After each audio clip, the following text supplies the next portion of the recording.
Hello. Welcome to It's Predestined, the podcast. This is Pre, aka MMG Pre, aka Pre-Yonce, Pre Andretti. Y'all know I got mad aliases. And today I have Cameron San Diego, aka Monk Tim. Some people call him _blessed. Also known as someone that's so near and dear to my heart. I love him so much. My cousin Tim's recording with me today. Woo! Oh, wait, hold on. Yeah, it's lit. Technology is amazing. Isn't it? For those that don't know, when I first met Capricia Tyrone Washington, she was playing Twister by herself in my home. I feel like I need to mention that first, just to set the tone for the kind of relationship that we have.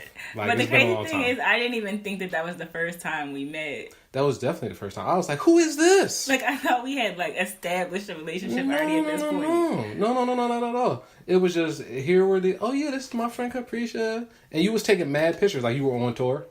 Like it was your first time in Philadelphia. And you was like, oh my God. Germantown. How old are these homes? Oh my goodness. And you were just out here. And I'm like, all right. And, drinks were had because anyone that knows, it's a motto that I live by. And that's literally what you're saved in as my phone. It's not juice. No, it's juice. That sounds like such a old drug dealer nickname. Like Juice is definitely somebody who did 25 years to life. Most probably. Yeah, with multiple felonies. Shout out to coming home though. Shout out to let's put that out there. Shout out to re-entering society. Successful. Even though some of us aren't always prepared. Like some of my cousins, my uncles, live certain kinds of lives. You know what I mean? And it's just like, yo, you home, yo. Like, you home. Like, you don't need to stroll through the living room. Yeah, I mean. But, you get conditioned. You get institutionalized. Like, Absolutely. Those things. Especially if you're in there for a long period of time. If you've been in there for the most of your life. Listen, just think about a small period of time. What if you went in when, people was wearing Girbaud jeans and 6X tees? And then you come out now to skinny jeans. You mean 2002, stuff? First of all, mind-blowing. Just to point out, you called me old because I was in my prime. All right, when that happened, I just wait a minute, that was 15 years ago. I was in my prime, yo. But you said 15 years ago you were in your prime. Yeah. No. Kids out here that's 15 and you got... Oh, they're adults. Okay?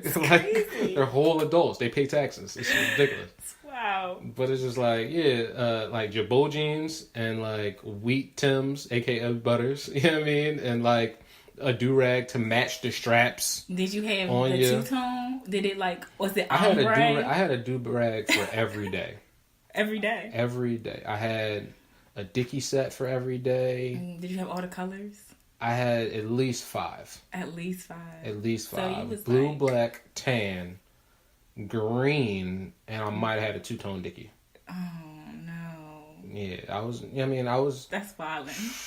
Listen, it was different life. I understand. Because I didn't even have the name belt. I had the LED belt with the message that went across. With the message? In my first message, I was so hyped. I was like, it gotta be good. It gotta be fire. I thought about it for days. I had the belt, but I just didn't wear it because I needed the perfect message to put on that joint. And one day I had, because I used to love Scarface. And I was watching Scarface and I was like, I got it. So I was sitting there pushing the button over and over because you had that one it was 1 or 2 buttons on there. And you only had 1 or 2 buttons to program the whole joint. And I put the world is yours. Yo, that's hot, yo. I was like, this is fire. You couldn't tell me nothing. And the knee-high Tims and you seen the picture with the jersey dress. Listen, hold on. Let's talk about the bodega picture from the jersey dress. How when you walk into the Poppy store, aka the bodega, and people got their graduation joints up there, they got their marriages up there, they got Yeah, I mean, what was it called? Photo booth, photo star, the joint from laser, the gallery, laser backgrounds, and all that kind of stuff. And here is our favorite podcaster with a jersey dress and stunner shades. It was amazing. Like oh my goodness. Like, yo, who did she think she was, yo? I think I had like the headband. No, this wasn't the picture. This exists? Wait. No. Wait a minute. Wait, no. Oh, wait, no, because that's the Celtics one, not the Lakers one. Oh, my goodness. It's definitely a Lakers one out there. Flavors. With the tube socks, the wristbands. The tube socks was definitely a thing at one point. Like, the headband. Maya background dancer aesthetics. Listen, I look like a B2K back. It was a different time. You know what's crazy? Like, and now the kids all want to dress, like 90s and stuff. Right. And it's vintage. At vintage, and at some point, it might be this. It might be a 6X tee. Nah. It can't come back. And Jacob watches. Nope. It can't come back. It can't? I mean, cannot. I remember when, 70s party. There's already 2000s parties. You know that, right? I did not know that. They exist. I have never been invited to a 2000s party. You haven't? I know where they are. I will tell you. Oh my gosh. I don't think I'm ready for that. I'm still like 80s, 90s parties. There's a rash of them now, right? Like, it seems like they just hit the hood so crazy where there's a 90s party like every other weekend. If it might be more than that. Just like, all right, Drake night, but there's also Kanye night. Did I make it to a Drake? I don't think I made it to a Drake night yet, and I had to. I should be, right? Oh my god! And I'm mad mixy. It's no reason why I haven't made it to a Drake night. Let me tell you something about Drake night, right? So it started out as like this hole in the wall bar, and just like $5 to get in after 11, something like that. Mm-hmm. We'll play all Drake. They serve mixed drinks that are like called Drake's Tears, quote unquote. That's cool. I like that. And it was just this party that ballooned to now where they have it at the Fillmore. Right. Like it went from the Foundry, that's crazy, the bar in the Fillmore, to the entirety of the Fillmore, and it'd be sold out. Like I went down there. When is it on like Thursdays? It used to be on Wednesdays, and it was popping. It was popping on Wednesday. It was so popping on Wednesday that they moved it to Friday, and now it's ridiculous. Dang, now it's really ridiculous. I gotta make it. I would say experience it because it's like that. You know what I mean? But like for me personally, it's too much for me personally at this stage of my life. Oh, this stage in your life. Yeah. Like if I was like 23 and popping, yeah, I'm in there. Shoulder bouncing or anything. I'm gonna definitely go for the experience. I love Drake. Yeah, I like the Fillmore. There's like it's a regular party till midnight, and then midnight to 2 a.m. they play nothing but Drake. That's lit. Like the thing about it now is with the Fillmore. Is it every Friday? No. It's like once a month. Not even once a month. Like maybe every couple. Like it's an event. I had to catch it. I don't know why I never catch it. The ridiculous part about it is that, all right, so I got down there, maybe 11-ish. And there were like 200 people outside of the Fillmore. What? Yeah. See, I don't really be feeling like big crowds like that no more. This is what I'm saying. It's the entirety of the Fillmore. Like it is packed in there. Like shoulder to shoulder. I can't do shoulder to shoulder no more. I mean, I might try just for the experience because it's Drake night. Yo, but talking about shoulder to shoulder, as an aside, you just reminded me of a time where I ran into one of your friends, my sister, at a temple party, and it was like, "Yo, what you doing here? What you doing here?" And it was one of those like shoulder to shoulder. Like I remember. Oh, she wasn't twerking at this time. Hold on. That's not what we're gonna do. Yes, but that's not what we're gonna do. Yeah, I mean, and I just remember. Shout out to La. So I remember coming outside and like having to wring my shirt out. Like, what was it, dripping like water? No. It was in the basement of it was called dripping like water. Right? It was like dripping like water or slippery when wet. It was something or other. That was at Patterson's. Yeah, and I know they turned the heat on. You can't tell me they didn't. Patterson's, yo. R.I.P. Patterson's. Yeah, now it's the Drop out or let out, whatever. It's the let out. They should be ashamed of themselves. Why? Because yo, it was a state. That was a Temple state. See, it was, but Mr. Patterson sold it. Of course he did. He made it. How could he not? I mean, it was Patterson's and Pub Web for the longest time. Yeah. And now it's not that. Like, Temple isn't what it used to be. Temple's nothing that it used to be. Like, nobody even be on the walk. You remember we used to have the walk. We used to have Lee, of course, walk, whamming, slamming, bamming. Like, had the DJs out there. Damage would be out there DJing. Rob would be out there DJing. Listen, everybody be out there. Like, you really have to contemplate, like, class. What I got in that class? Do I really gotta go? Like, spring class was optional. Everybody was on the walk, like, being mixy, being seen, like, just hanging out, having fun. Like, so many memories out there. It was always like that because, quite frankly, there was nothing else. You know what I mean? Like, this was before, like, for me, it was before the Pearl and that whole area before they put Fresh Grocer there. You know what I mean? Like, that was like the tail end of us. Shout out to Slip at Rita's. You know what I mean? Like, it was just a bunch of different things where camaraderie had to be built because what else was there? You know what I mean? Like, you had to throw the house party because there was no place. It was Patterson's, the house party, or Pub Web. That's how Knapsack kind of came about. Yeah. It started at your house, then we brought it down. And it was like, yo, who are these people? What was that? The other day when you were like, 9 times, and I'm just like, yo. And that was the exact face too. Like what? Like a young lady saying, yo, I made him come 9 times in one night. I'm like, how? How do you survive something like that? It was like, so what? Out of pocket, yo. Like, it was just so many. It was gold dust, yo. Like another, shout out to being an individual and feeling comfortable enough to dress like gold dust in public. Shout out. Yeah, man. Like, because that was shout out. Yeah, like you know, it was just so much. So many taboo championships. I feel like I should have a belt or like a trophy somewhere because like me and La, we still like on point with the taboo. I think we played it a couple summers ago and we like washed everybody. Well, that's because you could give a clue like, yo, the ball that be drawn against the U.S.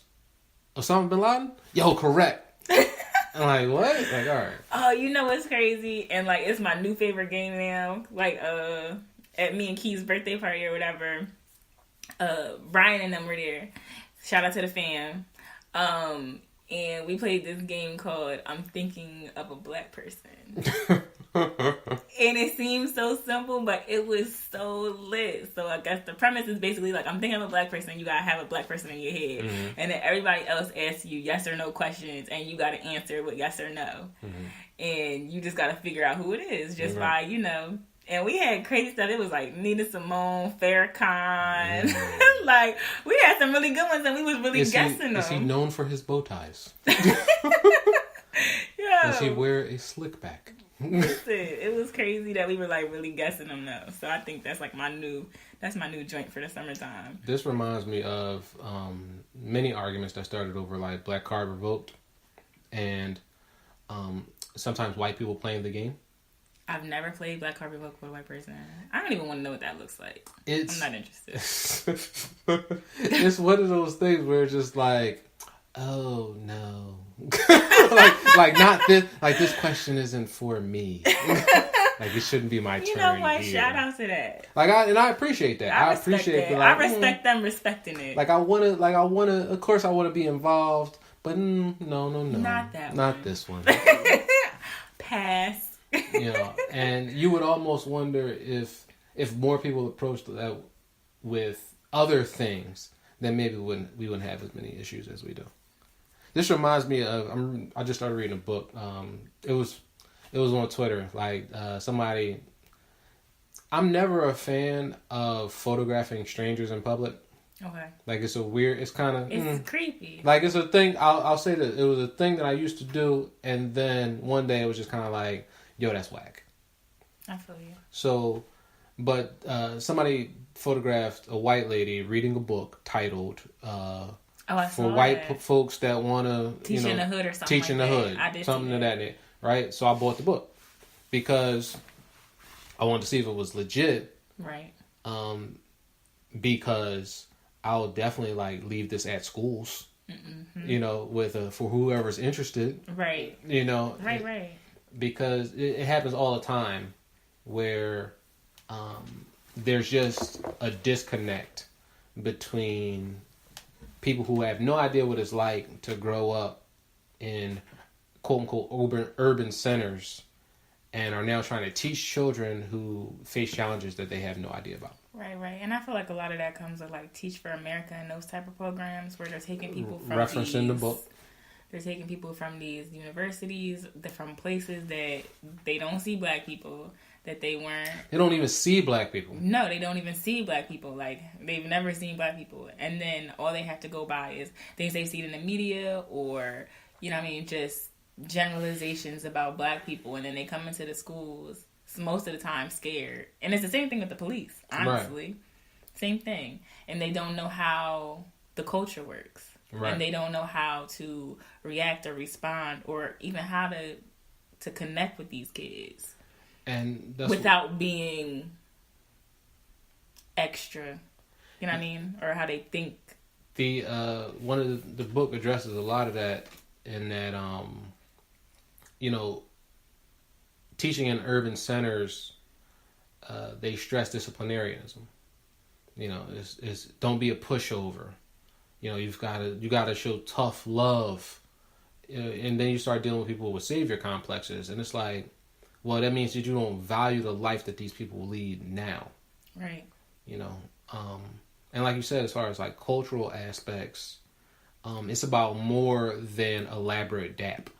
Right, exactly. Or, yo, what up, dog? Whatever, like attempts at ebonics. It's just all kinds. It's about more than that.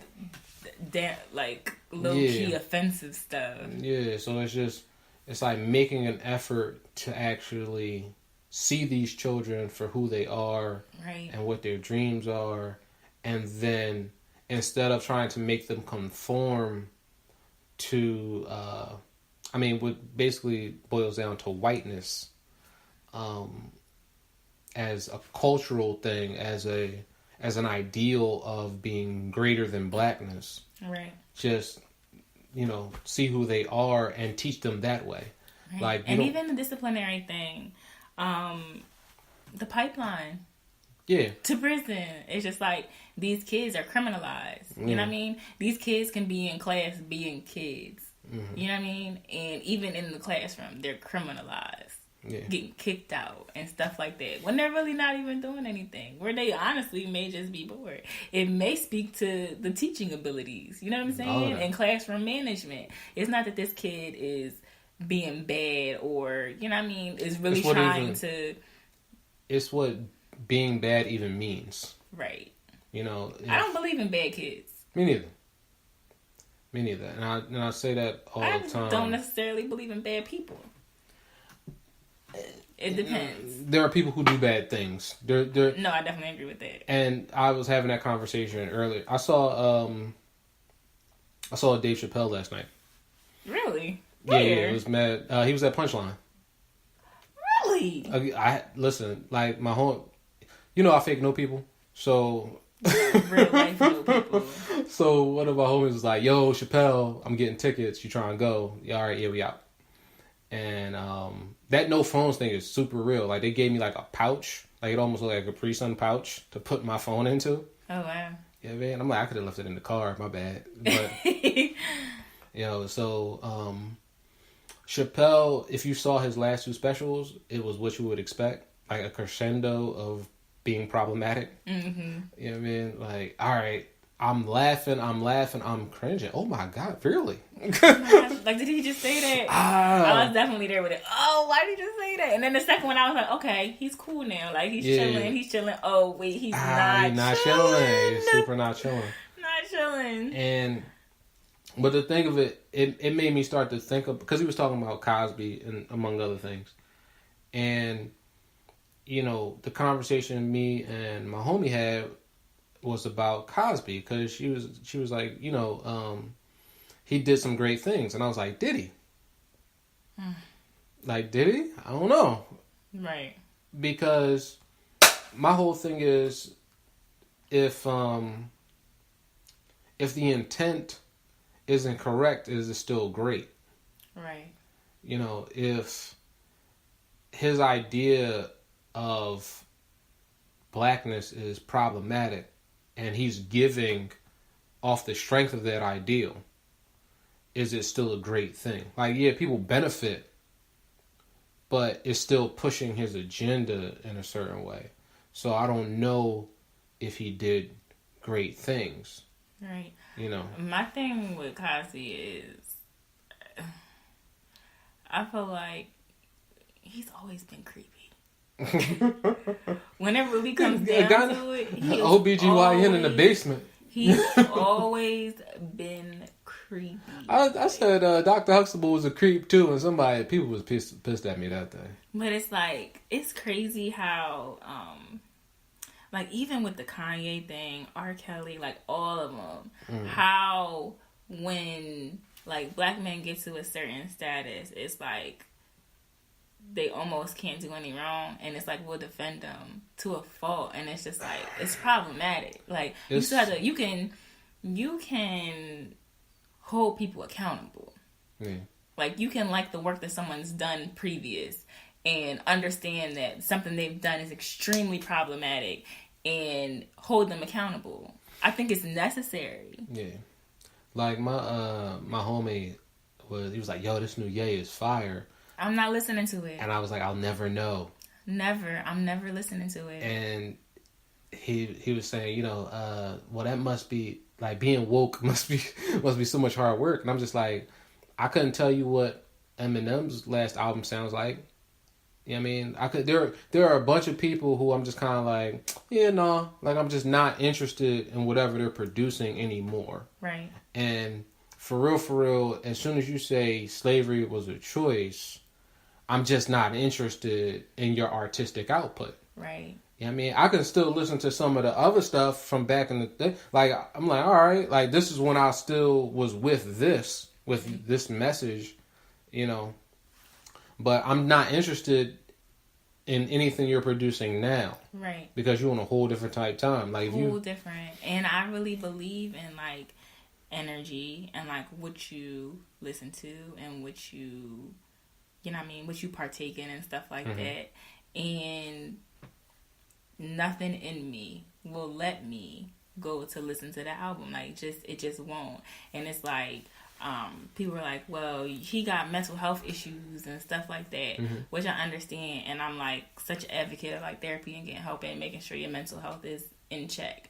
But he's been diagnosed and he still needs to be held accountable.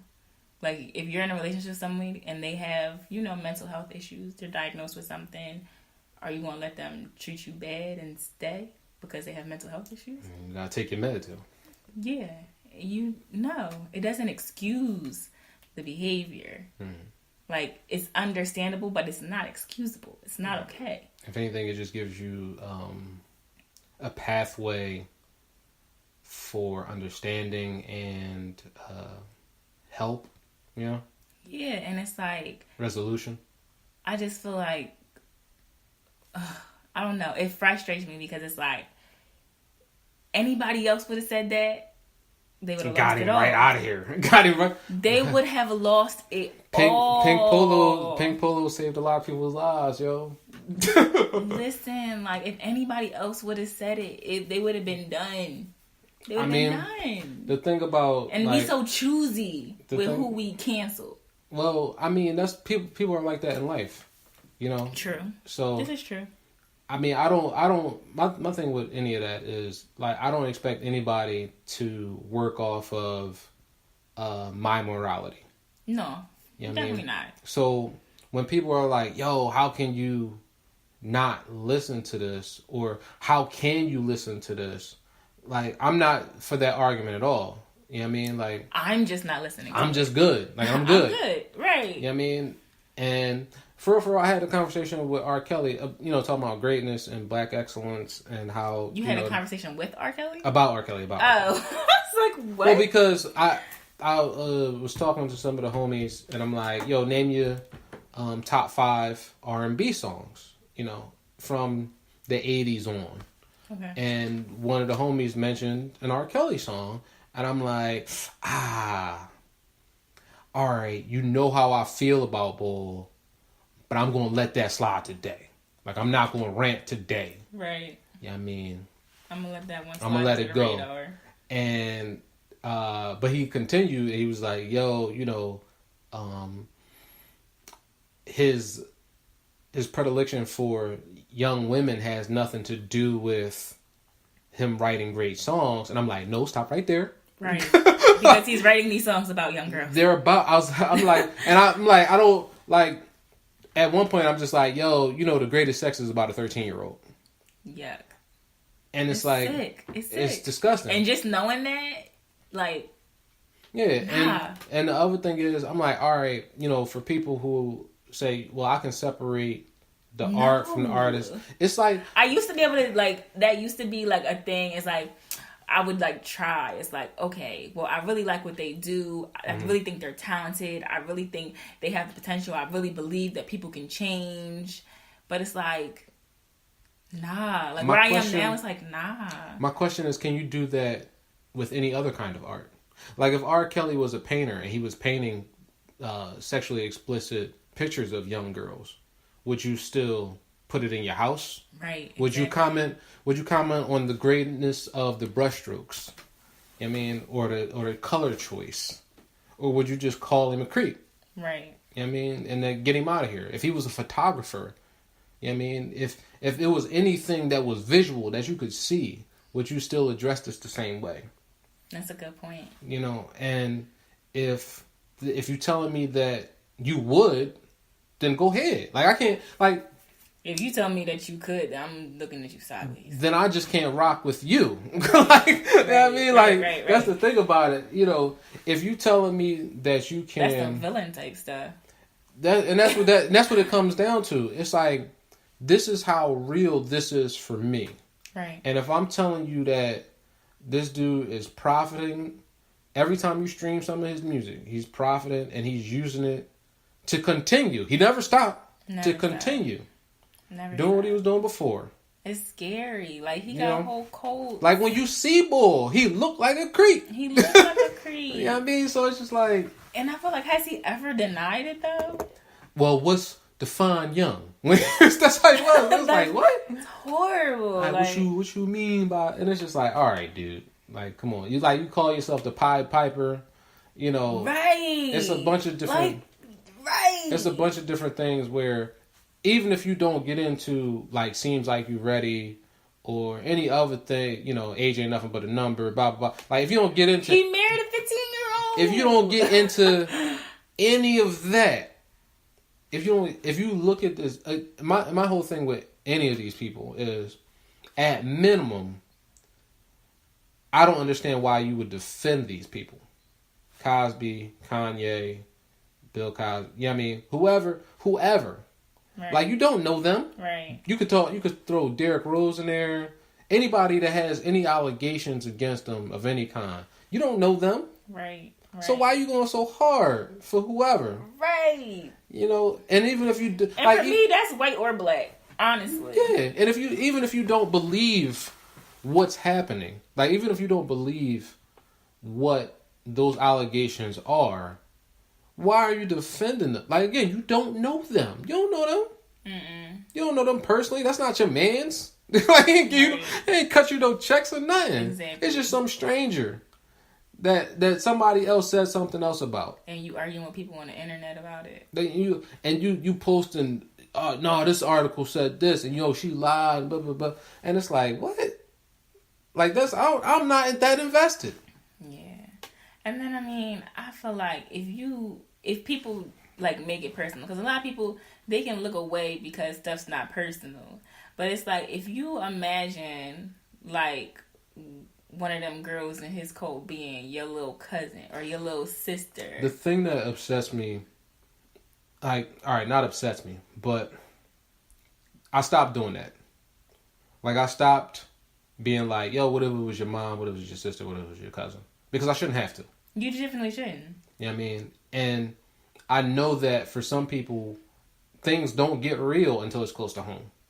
That's true. You know what I mean? Like, that's, it's like that with a lot of things. That's true. For real. I mean, honestly, the older I get, the less I kind of, like, I would go toe-to-toe on Twitter, like, a couple years ago. Yeah. But now, I don't. It's like, a lot of times, like, I'll say something, and even if somebody reply, like, you know what I mean, like, going against it, or, like, whatever, I'll just let it sit there. Because it's just like, good, you know what I mean? Like, I said what I said. And I'm not going to change your mind, and you're not going to change my mind. Like, I'm solid where I'm standing at, and you probably solid where you standing at, and I'm not going to go back and forth because it is what it is, and that's fine. Well, I mean, like, I follow like 100 people. Like, and all of that started because of Trayvon. Like, around that time, and seeing, like, the hot takes of about black on black crime and stuff like that. And I'm just like, oh, no, I have to revamp how I approach this whole medium. And that's where I'm at now. I mean, I'm taking a Twitter break now, though. Oh, you Speaking of, yeah. I definitely left, like, the aim away message. Like, you... Really? Yeah, I'll be back in July. Oh, I'm about to get all these throwbacks on while you going. Yo. You gonna be viral when you come back. That's funny. Yo, it's still funny that you found that picture. I was dancing in some temple party, like, drunk out of my mind, and you like, yo, this is you, and I'm like, yo, where did you get? Like, who took this? But back then or whatever, like when you first met me, and like even after that, that was my camera flash. Yeah. Capricia camera flash. Me and Darian was everywhere taking pictures. He took like real professional pictures. I just was taking pictures on my sidekick. You know how many times like Darian would just show up with a book bag of lenses and just be like, all right, I'm going here and I'm going here and I'm going there, whatever, and I'm taking the book bag, and if you can give me a ride, it's cool. If you can't, it's cool too. You know what I mean? Like, I'm gonna find a way though. Shout out to D Nice, man. Yeah, D Nice. Now he's the bearded bartender. Yo, he made it was like a mango blackberry Henny mojito. Oh, that sounds lit. It was crazy is what it was. For real? We were on you ever been to Sky Garden? I've actually never been there. I've been supposed to. Yeah, what's up with you? I gotta make you a list. Clearly. Remember last summer when we did a tour? Yeah. That was dope. We should do that again. You think I'm not? I'm definitely doing that this summer. We should definitely do it again. Because it's definitely spots that people would have expected me to go to that I haven't. Like the most basic of basic spots that I haven't been to that I should have been to. They just opened up the rooftop bar at the Kimmel Center, I believe. But yeah, Sky Garden is like the 51st floor. You can see all the downtown. Yeah, I know where it's at. Yeah, I got invites. I just ain't never make it. You know, they were having the day parties up there. I don't know if they're going to let us back in there. And by us, I mean black people. Black people. I don't know if they're going to let us back in there. I was shocked. I was like, what? This is what we get in here. Oh, all right. Mm-hmm. Yo, shout out to Philly party promoters making moves in these venues, like getting the Fillmore and getting like Sky Garden and all of these other places. Like for real, I noticed that they starting to move into the neighborhood too. Oh, for real? Yeah. Well, no, I saw a couple parties that was happening at Voyeur and stuff. Yeah, like Voyeur. That. We went there, was it last summer? It might have been last summer or the summer before that. I don't remember. But basically it was like Freak of Ossiac. And I'm like, Voyeur? I've never heard of Voyeur. Where's Voyeur at? You know, and I'm looking, I'm like, 13th or whatever. It still don't click for me. Mm-hmm. So I pull up and I'm like, oh. No wonder. No wonder I never heard of this job. So we in there and they have the regular staff, and they basically rented out this venue, but the regular patrons don't necessarily know. So you have a mix of people who come to this thing, and then you have the regular patrons. Okay. And so imagine if you're a regular patron expecting to come to your safe space, and then now it's not so safe. I feel you. And that's why I left. Right. Because I'm like, yo, I don't feel comfortable being part of that. Right. Yeah, I mean, like I know people who, like for the people whose space that it wasn't, just feeling entitled and taking up the space and not being respectful of it. Yeah. It's like, yo, you know where you at. Yeah, I mean, and this is their safe space. Right. Like they created this area to be themselves comfortably. Right. Yeah, I mean, and so if you can't allow them to be that, don't be here. Word. I feel that. And so me in there and noticing what's happening, I'm like, nah, I don't like that. That's whack. I'm just gonna be out. You know, with that. So, I forget what they opened up that place. Remember we went to the Tiki Bar? There's another place, Mason 208. They got this crazy kind of like open roof situation. It's beautiful. Nice. It's a beautiful venue. The Tiki Bar was dope though. Yeah. Again, it's oh, y'all got a roof? Oh, I'm in there. Right. So, Mason 208 was this crazy spot, beautiful, and I'm walking back to the car and I hear music coming out of here, and I'm like, oh, what's going on? It look like it's a day party or something up there. Why didn't I know about this? I like to know about everything. Right. And I get there and nah, it's too packed, it's sold out, blah, blah, blah. I'm like, all right. So, leave. And, look it up later. And it's like, it was like a LGBT That's right. a party. That's why I didn't know. I'm not on those mailing lists. You know what I mean? And I had already told like 3 other people, like, oh yeah, there's something going on over there. It look like it's lit. So when they then go in there, it's like, whoops. Yeah, you know what I mean? But as from what they was telling me, it was a mainly like ladies party. And so and what I've come to appreciate, like, folks, I've never been in a situation where I didn't feel welcome. Mm-hmm. Like, some of my best friends from high school, like my best homie at the time, Bev, Sharina, she passed. They both served, and their girlfriends, we used to be out. That's the time I fell asleep in Onyx. That's a whole other story. Oh, gosh. Yeah, man. But we used to be out. So there was times where, we were in like those kinds of parties, like LGBTQ parties, and I never felt like uncomfortable because it was just like, hey, how you doing? Oh, no, I'm good, bro. Oh, what you doing here? Oh, I'm with them. Oh, that's cool. And that was it. Right. You know what I'm saying? Like, that's one of those things where when it's one of them things where boys, they kind of be like the definition of homophobic. And I'm just like, so you just be like, no. Like, I don't understand what else happens. Like, what else happens after you like, no? like, no, I'm good. This also reminds me when I was in China, and I'm pretty sure this dude was kind of hitting on me.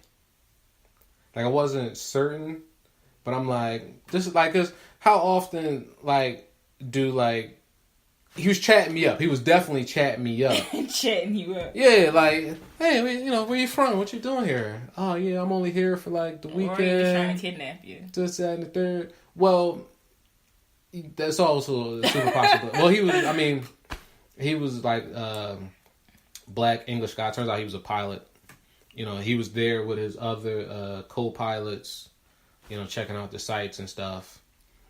And I'm like, I feel like dude hitting on me. But I'm good. Like, it's alright. You know, I'm flattered even. I might, you know, alright, that's cool. You know what I mean? But no, I'm good, bro. Alright, enjoy your vacation. Like, enjoy your time. You know, and just kind of move on your way. But, you know, like, I have those kinds of conversations a lot with people about, you know, just kind of being able to empathize with people that aren't like you. Because for the most part, they are. Like, they have the same motivations that you do. Yeah. They just don't necessarily express them the same way. You know, when guys tell me that they don't understand women, it's like, well, you think of them as people first, and then you'll get there. Yeah. Like, even though the opposite sex is still can still be mad confusing, because I think a lot of it's not even the fact that people are confusing or are trying to understand people are confusing. It's just the fact that a lot of people aren't super understanding of themselves. Right. So if you don't really understand yourself, you know what I mean? You could be sporadic. You can be super... Like, the thing that makes it so wild... Like, the way I always started is that, you know, you get stuff like men are from Mars and women are from Venus and all that kind of stuff. Personally, I think that men and women are different, but it's not that different. It's the difference between dark blue and light blue. You know what I mean? I think it's like more of the societal expectations and stuff like that, and what people think they're supposed to do and what they think they're supposed to be like, and how they think they're supposed to react to stuff and how they're supposed to treat people, which really like kind of mucks everything up. And that would be the next part. You don't gotta agree with me before I say stuff. Who, me? Yeah, like, 'cause I was about to say that exact same thing. Like, you know, and those differences are only because of how society views us. Right. And that's me. So it snowed outside, and you know, it was pretty heavy, and I'm like, all right, at some point I gotta get out there and shovel the walk. Right.